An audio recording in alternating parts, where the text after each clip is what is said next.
하나님은 우리를 구원하신 다음에 구원하신 것으로 끝나지 않아요. 많은 경우에 많은 성도님들이 그냥 예수 믿으면 구원받는다, 예수님 영접하면 하나님의 자녀가 되고 죽으면 천국 간다, 그것이 전부인 줄로 생각하는 분들이 많아요. 구원받으면 됐지, 죽으면 천국 갈 텐데, 마치 예수님을 영접하면 천국 갈 티켓을 하나 딴 것처럼, 그리고 그것이 전부인 것처럼, 그것으로 예수 믿는 것이 끝난 것처럼 생각하는 경향이 있어요. 우리가 예수님을 믿으면 구원을 받죠. 구원을 받는다는 말은 건짐을 받는다는 뜻이죠. 구원받았다는 말은 건짐을 받는다. 성경이 말하는 구원은 어떤 것이냐? 건짐을 받는데 어디서 건짐을 받느냐? 지옥 형벌에서 건짐을 받는 거예요. 그래서 지옥 갈 사람이 천국 가는 것을 말합니다. 요한복음 5장 24절에 내가 진정으로 너희에게 말한다. 나의 말을 듣고 또 나를 보내신 분을 믿는 사람은 영생을 얻고 심판을 받지 않는다. 그는 죽음에서 생명으로 옮겨갔다. 여기 죽음이라는 것은 단순히 육체적인 죽음을 말하는 것이 아닙니다. 요한계시록에서 말하는 죽은 다음에 또 한 번의 죽음, 그것은 지옥 형벌에 떨어지는 것입니다. 그 지옥 형벌에 떨어지는 것을 둘째 사망, 죽음이라고 그랬습니다. 히브리서 9장 27절에 있는 말씀대로 한 번 죽는 것은 정해진 것이지만 그 후에는 심판이 있다고요. 우리 죄에 대한 심판, 우리 행위에 대한 심판이 있어서 죄의 형벌로 지옥에 간다. 그런데 그런 우리를 하나님이 건져주셨다. 그것을 구원받았다. 이제 이렇게 말하는 것입니다. 마귀는 우리로 하여금 죄를 짓게 만들어서 결국 마귀들의 운명은 지옥 형벌에 처하는 것이거든요. 그걸 무저갱이라고도 하고 영어로 블랙홀, 지옥이라고도 말하죠. 이미 타락한 천사, 하나님처럼 되겠다고 했던 천사들, 교만했던 천사들이 타락하여 그들이 마귀가 되고 사탄이 되죠. 하나님은 그들의 운명을 정하신 거예요. 그들이 갈 곳이 무저갱, 지옥이죠. 근데 마귀는 그냥 안 가요. 하나님의 형상대로 지음받은 사람들을 죄짓게 만들어서 그 죄의 형벌로 인해 지옥 가게 만드는 거예요. 물귀신 작전, 혼자 망하지 않고 같이 망하려는, 이것이 마귀고 귀신이고 사탄이단 말이죠. 우리가 예수 믿기 전에는 우리도 모르는 사이에 죄인이었고 죄의 종로로 가고 있었어요. 그 죄를 붙들고 역사하는 마귀의 자식으로 우리가 살았죠. 에베소서 2장 2절에서 5절을 보면 그때의 여러분은 범죄와 죄 가운데서 이 세상의 풍조를 따라 살고, 그때에 예수 믿기 전에 죄 가운데 살았다. 이 세상의 풍조를 따라 살고 공중의 권세 잡은 통치자, 이 공중의 권세 잡은 통치자가 마귀 곧 사탄이죠. 지금 불순종의 자식들 가운데서 역사하는 영, 이것이 사탄 마귀를 말하는 거예요. 우리는 3절에 예수 믿기 전에는 그들의 자식이었다. 진노의 자식이었다. 그런데 예수 믿고 난 다음에 예수님을 영접하면 영생을 선물로 받아요. 영생을 우리가 얻게 되고, 그 영생은 하나님의 생명, 영원한 생명인데 그 영원한 생명을 우리가 받음으로 하나님의 자녀가 되죠.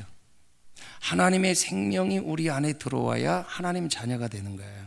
예수님 영접할 때 영생을 선물로 받아요. 그래서 하나님의 자녀가 돼요. 그래서 예수를 믿으면 지옥 갈 사람이 천국을 가게 되고, 마귀의 자녀였던 우리가 하나님의 자녀가 되고, 이렇게 천국 가게 된 것으로 모든 것이 끝나느냐? 그렇지 않아요. 하나님은 저와 여러분을 구원하실 때, 아니 구원하시기 전부터 우리에 대한 계획이 있으셨어요. 로마서 8장 29절 30절 같이 한번 읽을까요?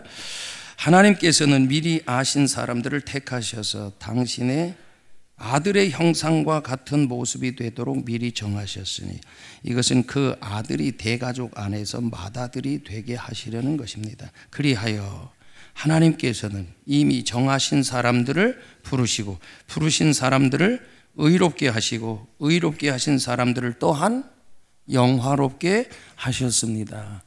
우리가 구원받기 전에 하나님이 우리를 정하시고 때가 되면 우리를 부르시죠. 그것으로 끝나지 않죠. 그 다음에 아들의 형상과 같은 모습을 가지도록, 아들의 형상을 담도록. 아들의 형상, 아들이 누구예요? 예수님. 예수님의 형상, 예수님의 형상의 모습을 지니도록, 예수님 닮은 사람 되도록. 이 말은 하나님 닮은 자 되게 하신다 그 말이에요. 그러니까 하나님께서 우리를 구원하실 때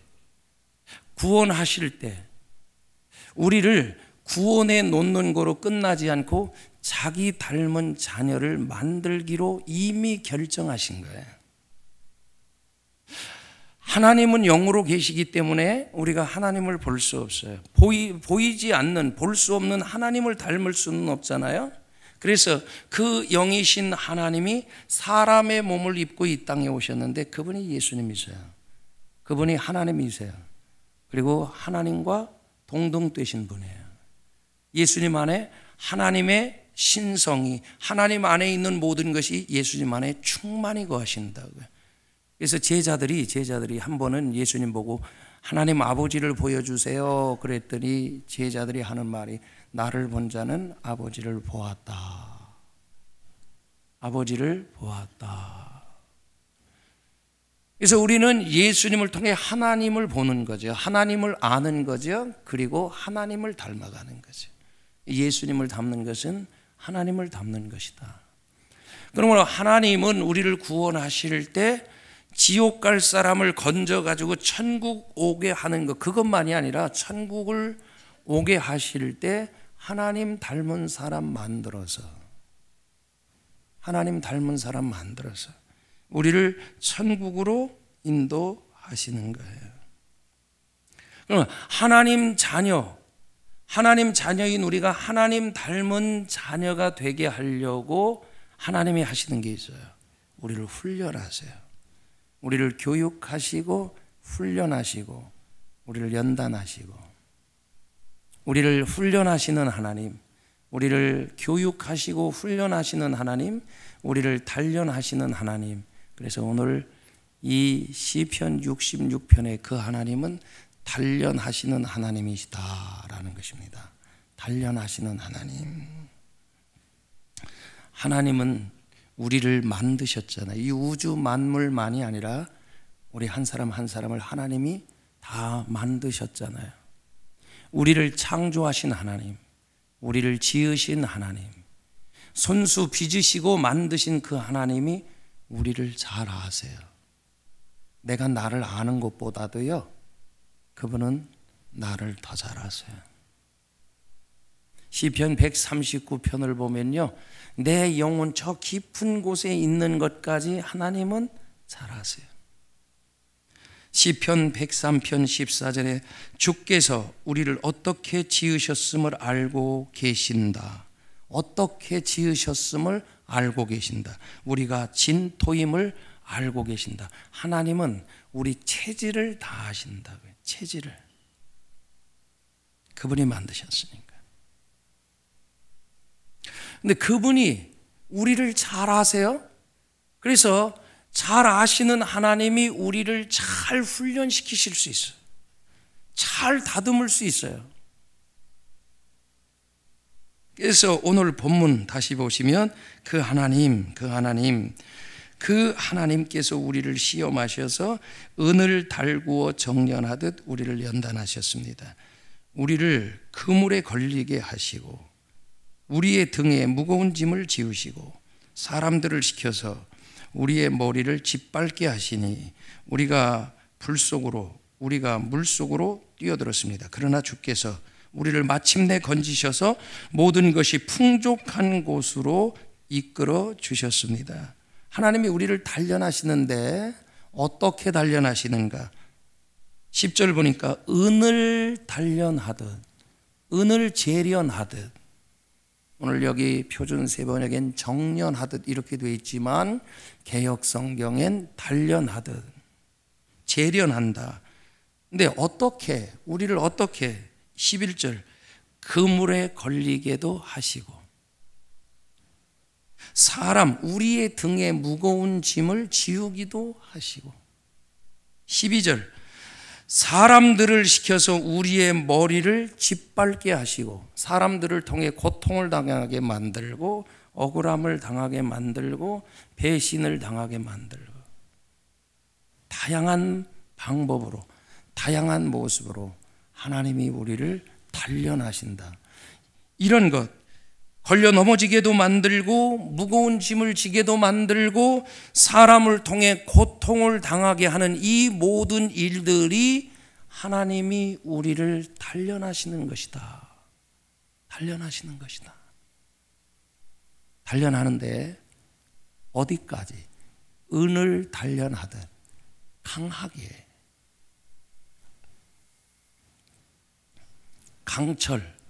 강철이 어떻게 만들어져요? 강철은요, 풀무불 속에 들어갔다 나왔다가, 들어갔다 나왔다가, 풀무불 속에 들어갔다가, 불 속에 들어갔다, 물 속에 들어갔다, 그리고 망치로 많이 얻어맞아. 또 불 속에 들어갔다가, 나왔다가, 물 속에 들어갔다가, 또 나왔다가 얻어맞아. 이렇게 여러 번 반복할수록 철은 강해지는 거예요. 진짜 강한 철은 많이 맞은 거예요. 많이 불 속에도 물 속에도 들어갔다 나오고 많이 맞은 거예요. 많이 맞을수록 강해진다. 강하게 됐을 때 귀하게 됩니다. 강하게 됐을 때 귀하게 쓰임을 받습니다. 지난 한 해만 해도요, 군대에서 얼마나 사건 사고가 많았어요.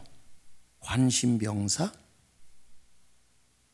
심리적으로 약한, 정신력이 약해 군인들이.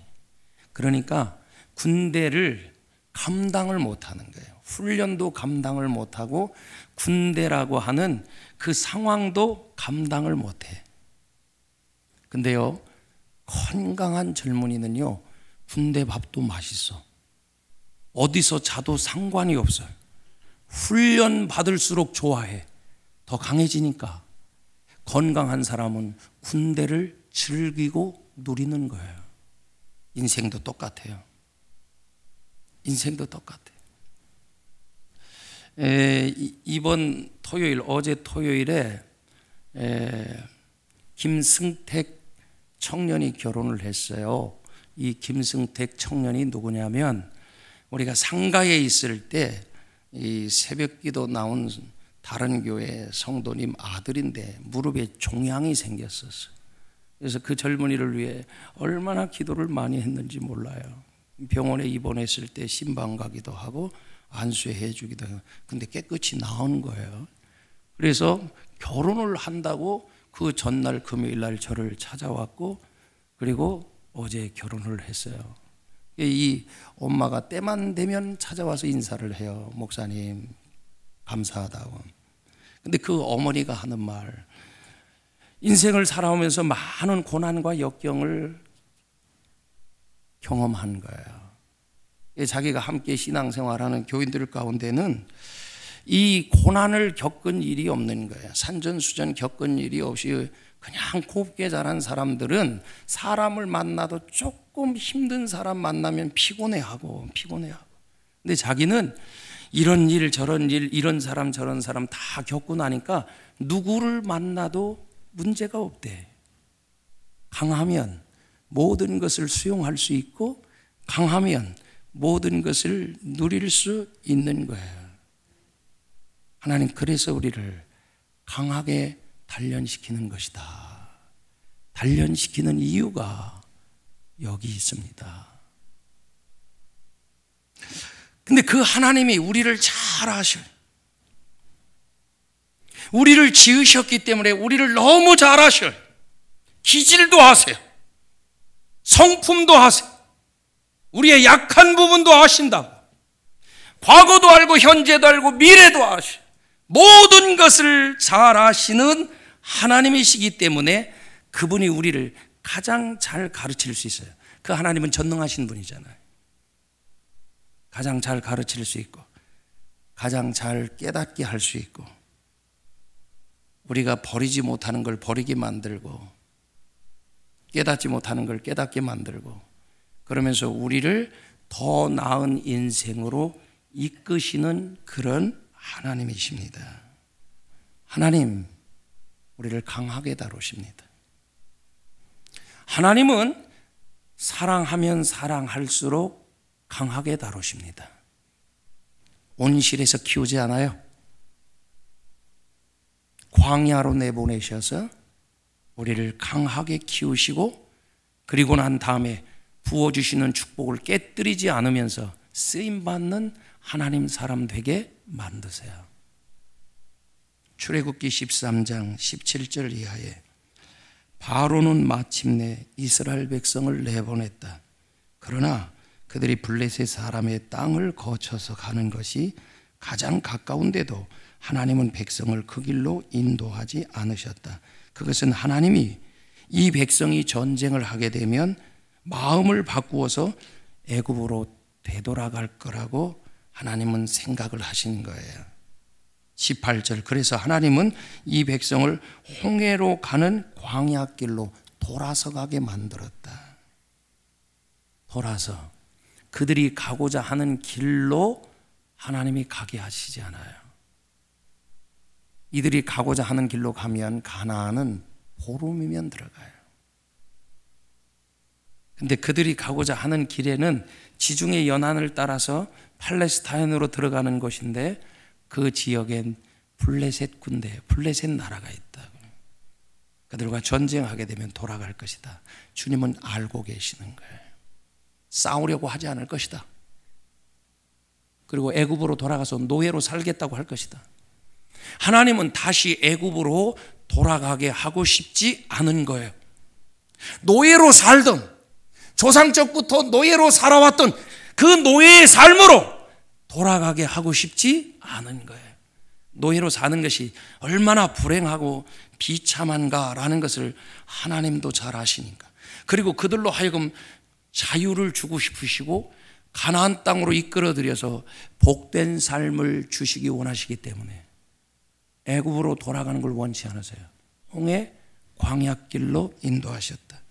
홍해 광야길로 인도하신 이유, 블레셋 군대를 만나면, 블레셋 사람을 만나면 애굽으로 다시 돌아간다. 또 하나는 다시 애굽으로 돌아가지 않도록, 무슨 말입니까? 과거를 완전히 끊어버리도록, 과거를 완전히 끊어버리도록. 여러분, 우리가 예수 믿기 전에 죄인이었잖아요. 죄의 종노릇하고 죄 가운데 살았잖아요. 우리가 죄의 습관을 버리는 것이 얼마나 힘든지 몰라요.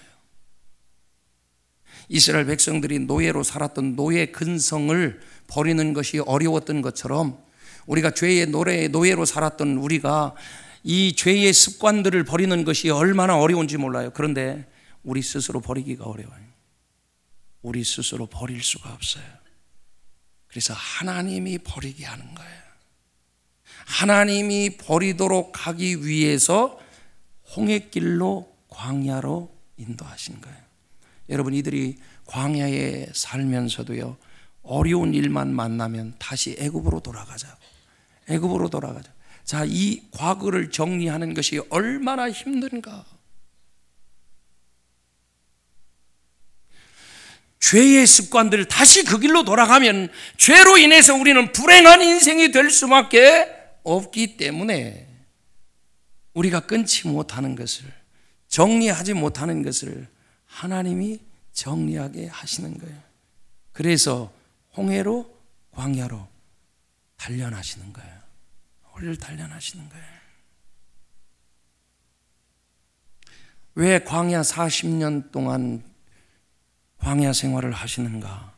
광야 생활을 하게 하는 이유, 40년 동안 광야 생활, 광야는 고난의 장소잖아요. 인생이 힘들고 어려운 것이잖아요.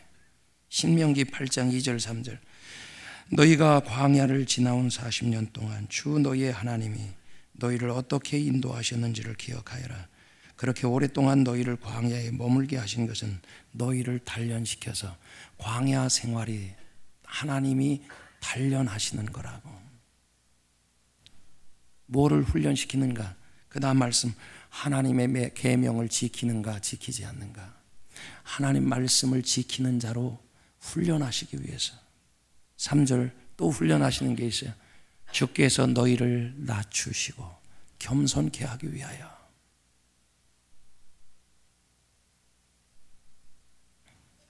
우리를 단련하시기 위해서 광야로 보내신다고.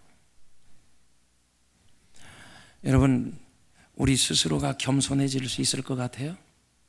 아니. 제가 인생 철이 들어가면서, 신앙생활 철이 들어가면서 깨닫는 게 있어요. 나로 안 되는구나. 스스로 겸손해질 수 없습니다. 내가 겸손해야지 그런다고 겸손케 됩니까? 내 마음은 여전한데. 내가 자세를 한번 낮춘다고 겸손해진 것입니까? 내 마음은 이미 교만한데. 아니, 자세 가지고 겸손해졌다? 어려운 거예요. 우리의 마음까지 겸손해져야 되는데. 그러므로 우리 스스로 할 수 없는 것을 하나님이 하시는 거예요. 우리 스스로 겸손해질 수 없으니까 하나님이 겸손케 하시는 거예요. 고린도후서 12장 7절에 내가 받은 여러 가지 엄청난 계시 때문에 사람들이 나를 과대평가할지도 모릅니다. 그러므로 주께서는 내가 교만하지 않게 하시려고 내 몸에 가시를 주셨습니다. 그것은 사탄의 하수인이라고도 할 수 있는데, 그것으로 나를 치셔서 나로 하여금 교만하지 않게 하려 하신 것입니다. 사도 바울이 하나님께 특별한 은혜와 축복을 받았어요. 여기 내가 받은 여러 가지 엄청난 계시, 12장 1절 보면 3000층까지 올라갔다는 거예요. 셋째 하늘. 여러분, 히브리어로는요, 하늘이 복수로 되어 있습니다. 우리의 눈으로 보이는 하늘이 있고 그 하늘 위에 하늘이 있어요. 그리고 그 하늘 위에 하늘이 천국이에요. 셋째 하늘. 그는 영적으로 깊은 세계를 다 본 거예요. 하나님이 바울에게만 특별한 은혜와 축복을 주신 거예요. 그런데 하나님이 특별한 은혜를 부어주시고는 그 은혜로 말미암아 바울이 교만해질 것을 알았어요. 하나님이 알았어요. 바울은 자기가 교만해질 것도 몰랐어요. 하나님이 아셨어요. 그래서 그로 하여금 교만하지 못하도록 하기 위해서 하나님이 그에게 주신 게 있어요. 육체의 가시, 질병입니다. 그 질병 가운데 하나가 안질입니다. 그가 다메섹에서 주님을 만날 때 하늘로부터 강한 빛이 비춰졌습니다. 그때 눈이 상했습니다. 아나니아로 안수를 받을 때 눈의 비늘이 다 떨어졌지만 그때 눈이 상하여 바울은 시력이 좋지 않았어요. 그의 편지 서신서를 읽어보면요, 나중에 글을 좀 크게 써달라고 부탁하고요, 자기가 편지를 쓸 때 제자들에게 대피를 해달라고요 부탁하기도 하고요, 안지를 알았다는 걸 알 수 있어요. 또 하나 중요한 질병이 있었어요. 간질. 사도 바울은 간질병을 안고 살았다는 거예요. 설교하다가 간질해봐요. 내가 설교하다가 거품을 막 뿜어대면서 넘어져봐. 눈이 돌아가고 몸이 틀어지고. 저는 어렸을 때 그런 친구가 있었어요. 시골교회에. 예배하다가도 간질을 해요. 놀다가도 간질을 해요. 2년 전에 중국 신학교에 강의하러 갔더니 신학생 하나가 간질을 합디다. 근데 성령론을 강의했잖아요. 안수했더니 몸이 다시 굳어지고 틀려지는 몸이 펴지기 시작해. 간질이 거기서 그냥 나와버렸죠. 이것 때문에 사도 바울이 3번 작정 기도를 해요. 하나님 해결해 주세요. 고쳐주세요. 근데 하나님께서 뭐라고 말씀하시느냐? 아니, 너는 그것을 안고 살아야 돼. 육체의 가시를 통해 너는 고통을 안고 살아야 돼. 왜냐하면 내가 너로 사고하지, 교만하지 않도록 하기 위해서 준 거예요. 바울의 겸손 누구의 작품입니까? 하나님. 바울이 겸손해져야지? 그게 아니에요. 겸손케 하도록, 겸손해지도록 하나님이 육체의 가시를 통해 단련하시는 거예요. 단련하시는 거예요. 겸손도 나 스스로 안 된다. 빨리 깨달아야 됩니다. 믿음을 가지는 것도요, 우리 스스로 안 됩니다. 믿음도 하나님이 주십니다. 내가 믿음 가져야지, 믿음 가져야지, 믿습니다. 믿습니다. 그러면 믿음이 생겨요? 아니, 믿음은 하나님께로부터 오는 거예요. 선물이라고. 믿음을 구하면요, 하나님이 하시는 일이 있어요. 우리를 고난 가운데로 광야로 보내세요. 거기서 하나님을 의지하게 만들고 믿음을 키워주세요. 이 이스라엘 백성들을 홍해 광야길로 인도하신 이유, 강하게 지혜롭게 하기 위하여 하나님이 그들에게 주신 비전이 있어요. 신명기 4장 6절, 너희는 지켜 행하라. 이것이 여러 민족 앞에서 너희의 지혜요 너희의 지식이라. 그들이 이 모든 규례를 듣고 이르기를 이 큰 나라 사람은 과연 지혜와 지식이 있는 백성이로다 하리라. 출애굽하여 광야를 지날 때 하나님께서 이스라엘 백성에게 하나님이 가지고 계신 이스라엘 백성에 대한 비전을 이야기해 주십니다. 모세야, 너 백성들에게 말해라. 내가 이 백성을 말이야, 세계 모든 민족 가운데 가장 큰 민족 되게 해줄게. 큰 민족, 위대한 민족, 탁월한 민족.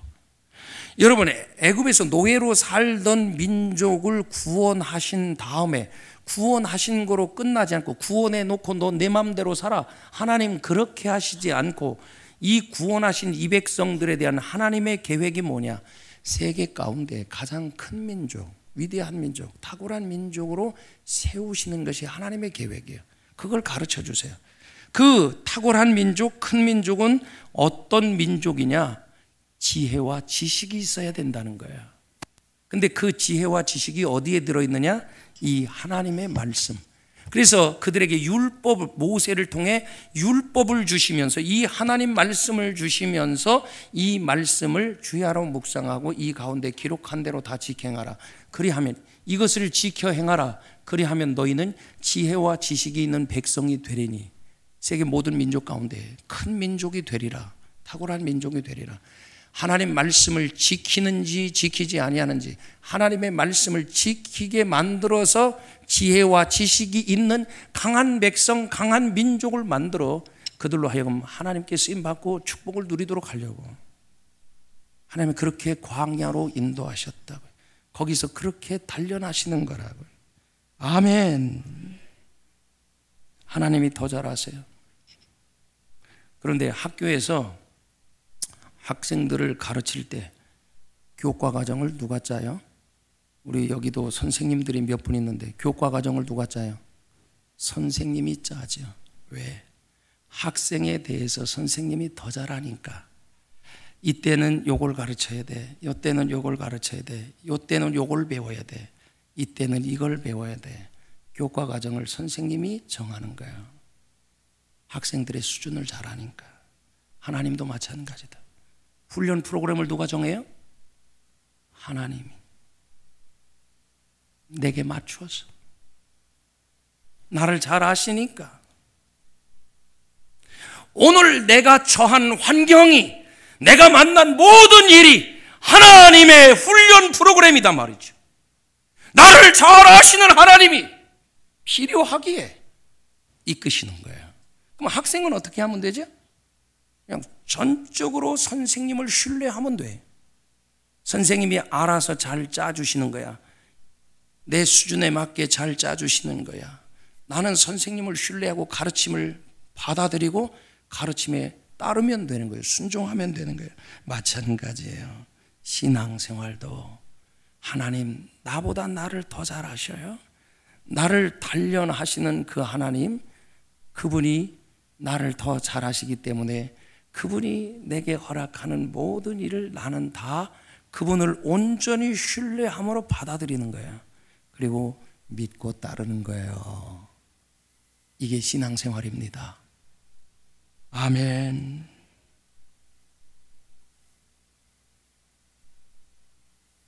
로마서 8장 28절에 우리는 하나님을 사랑하는 사람들, 하나님의 뜻대로 부르심을 받은 사람들에게는 모든 일이 서로 협력해서 선을 이룹니다. 모든 것이 결국은 선을 이룬다. 오늘 본문을 다시 보시면 하나님은 은을 단련하듯 우리를 단련하시는데 단련하신 방법이 몇 가지 있잖아요. 결국 단련하신 다음에 어떻게 하세요? 건져내셔서 마침내 모든 것이 풍족한 곳으로 이끄신다고. 아멘. 믿고 따라가면 됩니다. 결과는 좋은 것입니다. 더 나은 인생으로 이끌어 가시는 것입니다. 그러므로 하나님이 우리를 단련하시는 그 안에 하나님의 사랑이 있습니다. 하나님의 지혜가 있습니다. 하나님의 은혜. 야고보서 1장 2절 이하에 그래서 나의 형제자매 여러분이 여러 가지 시험을 만날 때 더할 나위 없는 기쁨으로 생각하십시오. 시험, 단련, 훈련이 주는 유익 때문이에요. 기쁘게 생각하라. 기쁘게 받아들이라. 예수 믿는 우리가 만나는 모든 고난과 역경과 이 모든 것은 하나님이 우리를 단련하시는 거라고. 그렇다면 이것은 저주가 아닙니다. 심판이 아닙니다. 형벌도 아닙니다. 우리가 모를 뿐이지 그것은 축복입니다. 욥기 23장 10절에 욥의 위대한 신앙 고백이 있습니다. 그러나 내가 가는 길을 그가 아시나니 그가 나를 단련하신 후에는 내가 순금같이 되어 나오리라. 욥이 왜 고난 받는지 고난의 의미를 다 몰랐어요. 나는 모릅니다. 이 고백은 나는 모르는데 그분은 압니다. 나는 모르는데 하나님은 압니다. 나는 내가 가는 길을 나도 모르는데 하나님은 압니다. 내가 왜 이 길로 가는지 이런 일들을 만나는지 나는 모르는데 하나님은 아십니다. 아시고 인도하는 것입니다. 그러면서 그 모든 일을 자기를 훈련시키는 것으로 받아들입니다. 모든 고난을 훈련으로 단련으로 받아들입니다. 훈련의 목적이 뭡니까? 순금같이 정금같이 나오는 것입니다. 나를 단련하신 후에 정금같이 나올 거야.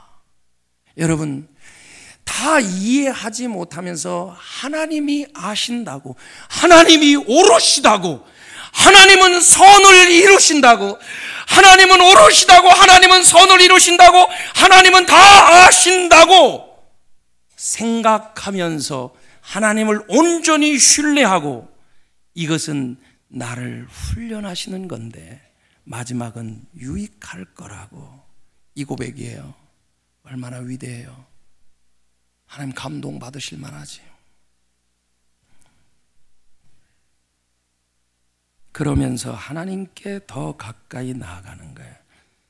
고린도전서 10장 13절 사람이 흔히 겪는 시련 말고는 여러분에게 덮친 시련이 없었습니다. 하나님은 신실하십니다.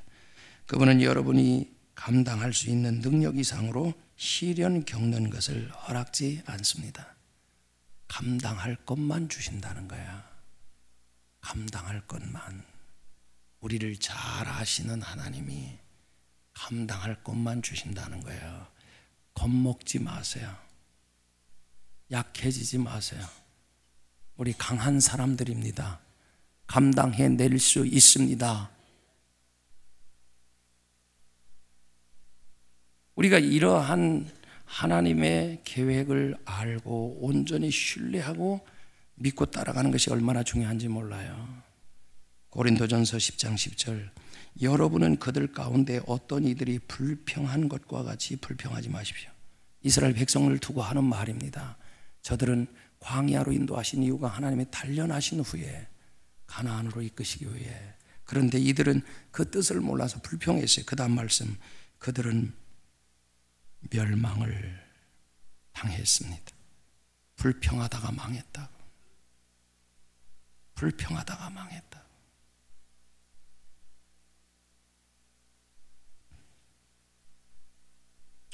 오늘 내가 끊지 못하는 술 끊게 하려고, 내가 끊지 못하는 담배 끊게 하려고, 내가 끊지 못하는 이성으로 끌리는 것을 끊게 하려고, 내가 끊지 못하는 도벽을 끊게 하려고, 내가 끊지 못하는 도박을 끊게 하려고, 세상으로 향하는 죄의 습관들을 끊어버리게 하려고, 내가 버리지 못하는 걸 버리게 하시고 끊지 못하는 걸 끊게 하시고, 하나님은 지금도 나를 단련하고 계시다. 믿음의 사람 되게 하고, 주님 닮은 성품의 사람, 겸손한 사람 되게 하고. 시편 119편 67절, 내가 고난당하기 전에는 잘못된 길을 걸었으나 이제는 주의 말씀을 지킵니다. 무슨 말입니까? 고난이 잘못된 길로 가지 않도록 나를 훈련시켰습니다. 고난이 끊게 만들었다는 거예요. 방향 전환하게 만들었다는 거예요. 하나님이 그렇게 하시는 것이라. 오늘 단련 후의 결과는 축복입니다. 모든 것이 풍족한 곳으로 나를 이끄신다고. 시편 107편 25절, 여호와께서 명하신즉 광풍이 일어나서 바다 물결을 일으키는도다. 풍랑이 있는 것도 하나님이 명하셔서 하나님이 일으키신대요. 26절, 저희가 하늘에 올라갔다가 깊은 곳에 내리고, 이 풍랑으로 인해서 올라갔다 내려왔다, 올라갔다 내려왔다. 영혼이 녹는도다, 간담이 녹는도다. 27절, 저희가 이리저리 구르고 취한 자같이 비틀거리고 풍랑으로 인해서. 29절, 그 고통 가운데 하나님께 부르짖어요. 부르짖었더니 하나님이 그 기도를 들으시고 광풍을 평정히 하사 물결로 잔잔케 하시고. 그 다음 말씀, 평온함을 인하여 기뻐하는데 모르는 사이에 소원의 항구에 도달했다. 그런 중에 목적지에 도달했어요. 소원의 항구로 인도하셨어요. 하나님이 소원의 항구로 인도하는 과정에 풍랑을 일으키기도 하고, 그렇게 하셨던 이유, 부르짖게 하려고, 예배의 사람 만들게 하려고, 기도의 사람 만들게 하려고, 믿음의 사람 만들게 하려고, 죄의 사슬을 끊어버리게 하려고, 과거를 청산하게 만들고, 세상 모든 것 끊어버리게 만들고, 하나님의 축복의 사람 되게 하여 그 축복을 누리며 살아가도록 하기 위해서 하나님이 인도하시는도다. 금년에 어떤 일, 어떤 상황을 만나든지 하나님이 나를 단련하시기 위해 주시는 거야. 하나님을 온전히 신뢰하면서 감사함으로, 찬양함으로, 순종함으로 묵묵히 따라가다 보면 어느새 우리를 건지셔서 모든 것이 풍족한 곳으로, 소원의 항구에 도달하게 되는 축복을 경험할 것입니다. 우리의 사정을 하나님이 모르시는 게 아니고 더 잘 아시는 하나님이 우리를 이끌어가세요. 이 믿음으로 승리하는 저와 여러분 모두 되기를 축복합니다.